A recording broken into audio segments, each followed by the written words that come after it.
भाई जिस दिन मेरे अंदर इस लड़की इतना कॉन्फिडेंस आ गया ना, उस दिन मैं इंडिया का नंबर 1 यूट्यूबर बन जाऊंगा।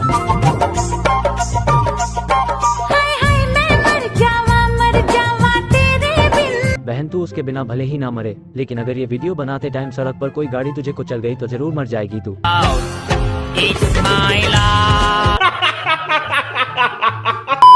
अब मैंने सोचा चलो यार, एक वीडियो में उसने सड़क पर डांस कर लिया तो क्या ही हो गया, लेकिन जब मैंने उसकी प्रोफाइल चेक करी तो मैंने देखा है इसका कंटेंट ही सड़क पर डांस करना है। फिर मैंने सोचा इसको तो रोस्ट करना बनता है।